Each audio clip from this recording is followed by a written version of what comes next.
We started off Phase 4 of the multiverse saga with WandaVision, so I will be having a Misako show be the counterpart with her dealing with the death of Lloyd like what Wanda did with Vision's death. The next show was Falcon and the Winter Soldier, so its counterpart would be a show called The News Never Sleeps that focus on Falcon's counterpart, Nelson, and the Paper Boys, with the finale showing Nelson leaving to become Purple Ninja. The counterpart of Loki would be a show about Lord Garmadon called Garmadon, which would follow after crystallized, with the plot being based on the actual comics. Lord Mogra would be the main villain, but it would end with Garmadon travelling to the realm of madness. The show won't have it where the realms existed but were destroyed because of massive war, like the multiverse in the MCU. Instead, they would have always existed throughout the Spinjitzu saga, only that chaos throughout the entire universe is occurring because of some massive threat that has arisen, but we will find out soon. Up next was Black Widow, and its counterpart would have to be a film called Naya, since Naya is the counterpart to Black Widow of this Ninjago universe. This film would take place before crystallized because Naya died in the previous saga. Maya and Ray are introduced as the counterparts to Melina and Red Guardian. The main villains would be the Time Twins, and it would be revealed that Nia had the element of water. After that was What If. Season 1 and I would have the counterpart to that be Ninjago Reimagined Season 1, however it would be exploring the 16 realms with only 5 episodes about Ninjago, the Realm of Madness, the Underworld, Dijinjago, and the Realm of Oni and Dragon. Next was Shang-Chi and the Legend of the Ten Rings, and for its counterpart is Scott and the Brotherhood of Rats.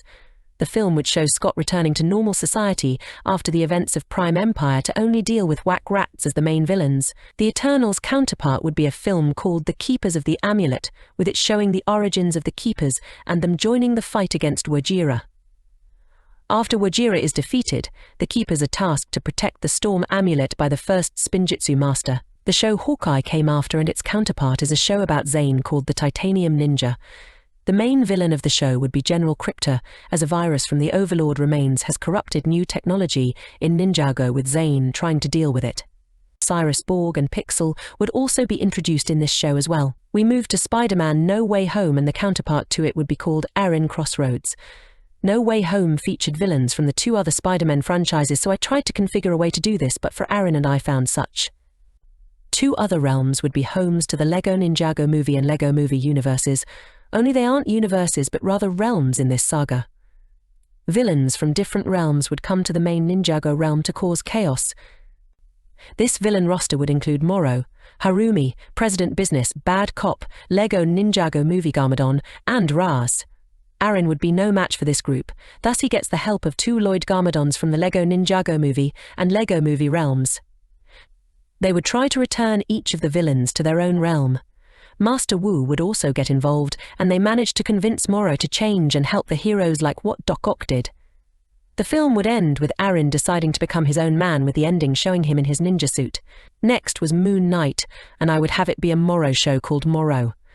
This show would take place after the events of Crossroads, with it dealing with Moro returning to the Cursed Realm. After that was Doctor Strange in the Multiverse of Madness, and Doctor Strange's counterpart is Master Wu in the previous saga, so I would have the counterpart be called Master Wu in the First Realm.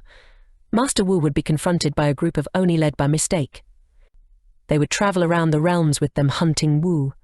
They would arrive at the realm of Oni and Dragon, where Wu manages to convince Mistake to his side, and they manage to defend off against the other Oni. Next was a show about MS. Marvel, and the equivalent to that would be Vania.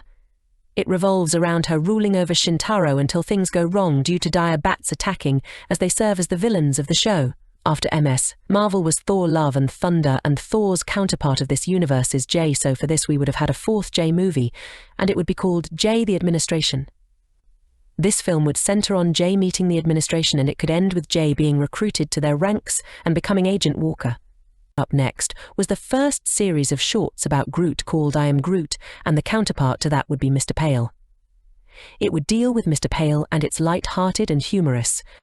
After that was She-Hulk Attorney at Law, and the counterpart to that would be a show called Dareth Attorney at Law, since Dareth is an attorney like She-Hulk, and the show's name has Attorney at Law, so I focus more on the attorney part, and found Dareth to be the one who could fit that role. It's great, as we would also have the Daredevil counterpart Ronin. The show would deal with Dareth trying to help out in the legal affairs of the ninja after all the battles they went through, so I would also have Cole cameo as well in the show, as his counterpart Hulk was also in She-Hulk. Next to follow was Werewolf by Night, and the counterpart would be Day of the Departed. It would revolve around the origins of Master Yang and him becoming a ghost and turning the temple of Airjitsu haunted. Following up, that would be the final film of Phase 4, with it being the Black Panther Wakanda Forever equivalent, with that being Bethomar the Wrath of Wajira. Bethomar is the Black Panther equivalent, so in this world Bethomar's actor died, and a new one replaced him as the voice of Bethomar. The main villain would be Kamlar as he manages to get the Storm and Wave amulets to resurrect Wajira. He does this by starting a war between Melopia and the Keepers. 2-2 would stop fighting as they try to stop Wajira. It ends with Bethomar sacrificing himself to defeat the monster. I killed Bethomar this way as T'Challa was killed off in the first part of Wakanda Forever to give way to his sister. However, there wouldn't be anyone else for the throne to replace Bethomar, so I decided to have him alive until his sacrifice. The final installment of Phase 4 was the Guardians Christmas special. Its counterpart would be a Christmas special featuring the Elemental Masters, which will be called the Elemental Masters Colorful Christmas. The special would have the Elemental Masters celebrating Christmas together before they get invited to the Tournament of Elements, setting up the third and final Elemental Masters movie in Phase 5. For the final phase of the Realms saga being Phase 6, I'm going to divide that phase into 2 parts, like what I did for Phase 3 of the Spinjitzu saga, since we will be dealing with 2 confirmed massive Avengers films being Avengers. Doomsday in 2026 in Avengers, Street Wars in 2027. So I will divide up with Part 1 dealing with everything leading up to the Doomsday equivalent in Doomsday itself. Then Part 2 would deal with the rest of the phase, including the Secret Wars equivalent.